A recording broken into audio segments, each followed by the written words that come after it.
বাংলাদেশকে রিপ্রেজেন্ট করবে, বাংলাদেশের হয়ে খেলবে। আমরা চাই খুব দ্রুততর সময়ের মধ্যে আমরা টেকসই বাংলাদেশ ফুটবলের টেকসই ডেভেলপমেন্ট চাই। আমরা রোডম্যাপ দেখতে চাই যে আমরা 2040 কিংবা 2032 আমরা ফুটবল বিশ্বকাপে অংশগ্রহণ করব। এই আশা আমরা ব্যক্ত রাখি সবসময়।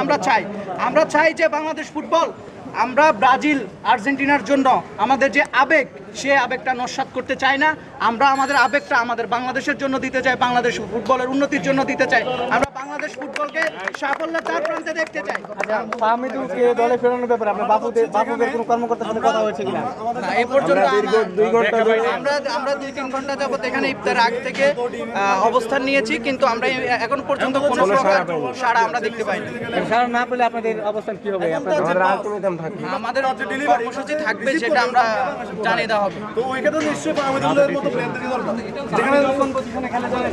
ফাহমিদুল তো সাধারণত সে লেফট উইংও খেলতে পারে, লেফট মিডও খেলে, সে লেফট উইঙ্গারে তার মতো একজন প্লেয়ার যথেষ্ট কার্যকরী। কারণ আমাদের যদি হামজা, সে একজন ওয়ার্ল্ড ক্লাস মিডফিল্ডার, তার পাসগুলিও ওই যে পাস যে অ্যাকুরেসি, আমরা যে হামজার যে ক্যারিয়ারটাকে আমরা গড়ে তুলবো, হামজার যে একটা সাফল্য, হামজা সাফল্যের পিছনে কিন্তু ফাহমিদুলের মতো প্লেয়ারদের অবশ্যই অবদান থাকবে। ফাহমিদুলকে আনতে হবে, নাহলে আমরা দরকার পড়লে মন্ত্রণালয় ঘেরাই করব।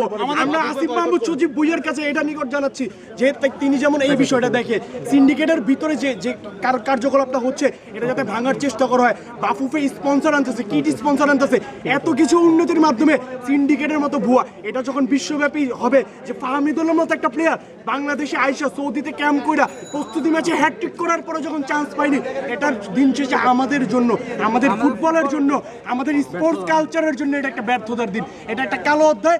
আমরা বেঁচে থাকতে এটা জীবনও মেনে নিব না। আমরা আমাদের ক্রীড়া উপদেষ্টার কাছে অনুরোধ, উনি বিপিএল নিয়ে কাজ করছে, যথেষ্ট এফোর্ট দিছে, এখন আমরা চাই উনি যাতে বিষয়টাকে ফুটবল দিকে একটু ফোকাস রাখে। কারণ বাংলাদেশের মানুষজন এখন গত কয়েকদিন ফুটবল নিয়ে যেরকম একটা এক্সাইটমেন্টে আছে, এখন আজকে একটা ব্যাড নিউজের মাধ্যমে পুরোটা কিন্তু শেষ। আস্তে আস্তে যদি এরকম আপনাদের কর্মসূচি কি, এটা একটু আমাদের মূলত আজকে ছিল হচ্ছে অল অফ সাডেন, যে আমরা তো এটা নির্দিষ্ট জানানো হয় নাই, যদি এটা জানানোই হতো অথবা এটা ডিসিপ্লিন ইস্যু হইতো, তাহলে কিন্তু আমাদের কোচ সৌদিতে থাকাকালীন বলে দিত যে আমাদের টিমে ফাহমিদুল থাকছে না, ফাহমিদুল এখান থেকে ইতালি চলে যাবে। কিন্তু তারা দেশে চলে আসলো, কিন্তু ফাহমিদুল বিষয়টা জানালো এয়ারপোর্টে এসে। আমাদের আল্ট্রাসের বলেন কিংবা ফুটবল সমর্থক বলেন, কেউ কিন্তু এই বিষয়টা জানে না। সুতরাং এই ক্ষেত্রে এই বিষয়টা ক্লিয়ারিফাই করা উচিত, একটা ক্ল্যারিটি দরকার যে আসলে কি কারণে বাদ দেওয়া হলো, কিংবা ভিতরে কি কাজ করতেছে, এটা আসলে বাদ দেওয়া উচিত। কোচের পক্ষ থেকে বলা হলো যে পরিকল্পনার সাথে তারা বাদ দিয়েছেন। তো পরিকল্পনার সাথে আপনি সাপোজ আমাদের ইন্ডিয়াতে যাবে, কোন দিন যাবে, আমরা যে ট্রেনিং সেশন সৌদি আরবে ক্যাম্প করতে যাচ্ছে 11 দিন আগে বলে দিচ্ছে যে ক্যাম্প করতে যাচ্ছে, প্ল্যানিং বলে হচ্ছে এগুলাকে, যেগুলা দেশের মানুষ জানবে কিংবা আপনি সংবাদ মাধ্যমকে জানাবেন। আমরা দেশের মানুষ বাদ, আপনারা কি কোনো সংবাদ মাধ্যম জানেন যে ফাহমিদুল থাকছে না? দেশে আসার আগে আপনারা শুনছেন কেউ? আপনারা কেউ শোনেন নাই, তারা মিডিয়াকে পর্যন্ত জানেন না, তাহলে আমরা কিভাবে জানবো? তাহলে এটা কোনো প্ল্যানের কোনো অংশ হতে পারে না, এটা তাদের পার্সোনাল প্ল্যানের অংশ, কিন্তু এটা কোনো ফুটবল প্ল্যানের অংশ। আচ্ছা, বয়স কি কোনো ইস্যু হতে পারে? যেহেতু না, বয়স কেন ইস্যু? আমি একজন বার্সা ফ্যান, দেখেন লামিন ইয়ামাল কিংবা রিয়াল মাদ্রিদের এনরিক, এখন সুলেমান যে ব্রাদার্স, তারা খুবই টিনেজ এজ থেকে কিন্তু তারা ফুটবল লাগে, তারা ডমিনেট করতেছে। তাহলে এখানে এজ কেন ইস্যু হবে? আপনি যদি ক্রিকেটের দিকে তাকান, আমাদের মোহাম্মদ আশরাফুল 16 বছর বয়সে 100 টুসি, তাহলে 16 বছর বয়সে কেমনে একটা প্লেয়ার ফুটবল খেলতে পারে না? এবং কেউ ট্রেনিং সেশনে প্রত্যেকটা প্লেয়ারও ডমিনেট করছে।